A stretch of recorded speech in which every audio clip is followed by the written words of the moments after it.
হাত জোর করে রিকোয়েস্ট করছি একজন নারী প্রার্থী হিসেবে, আমার সম্মান ক্ষুণ্ণ করা হয়েছে, আমার রিজিক টান দেওয়া হয়েছে। মানুষ দাঁড়িপাল্লার ভোটারদেরকে নিয়েছে, আমার ভোটারদেরকে ভয়ভীতি দেখিয়ে তারা ভোট দিতে দেয়নি। আমার যখন 25 বছর তখন আমি 2018 সালে নির্বাচন করেছিলাম। আমার জনপ্রিয়তা কি পরিমাণ এটা আপনারা সার্ভে করে দেখবেন।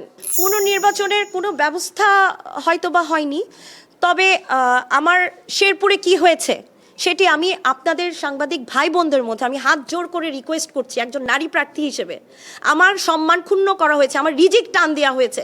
আপনারা এটা জরিপ করেন, আপনারা এটা গোয়েন্দা টিম পাঠান, DGF-5 পাঠান, পাঠিয়ে দেখুন কেন্দ্রে তারা কিভাবে দাঁড়িপাল্লার প্রতি অ্যাট্রাক্ট করে মানুষ দাঁড়িপাল্লার ভোটারদেরকে নিয়েছে, আমার ভোটারদেরকে ভয়ভীতি দেখিয়ে তারা ভোট দিতে দেয়নি। আমার রিজিক এভাবে টানার তো কারো কোনো ক্ষমতা নেই। এটা একটা লেভেল প্লেইং ফিল্ড হবে। আমার ডিসি আমাকে কোনো সহযোগিতা করেন, বারবার ফোন দিয়েছে, আমার কল রেকর্ড আছে, তিনি আমার ফোন কেটে দিয়েছেন, ফোন ধরেননি।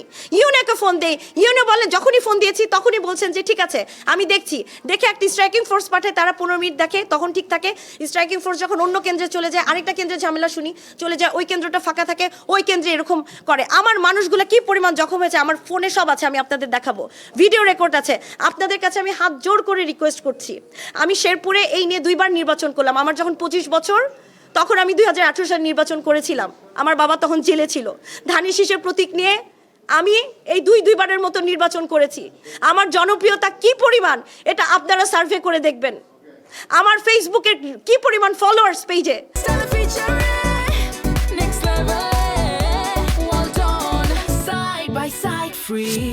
সারা বাংলাদেশের মানুষ আমার জন্য কাঁদছে। তারা একটা কথাই বলছে, আপা এইভাবে হেরে যেতে আমরা দেখি নাই। অবশ্যই আমি যাব, অবশ্যই আমি ন্যায়ের পক্ষে থাকব। একটা প্রার্থী ভোট ইঞ্জিনিয়ারিং করবে, পুলিশ প্রশাসনকে ইউজ করে টাকা খাওয়ায়, এই বাংলাদেশ তো আমরা চাইনি 5ই অগস্টের পরে। অবশ্যই আমি আদালতে যাব।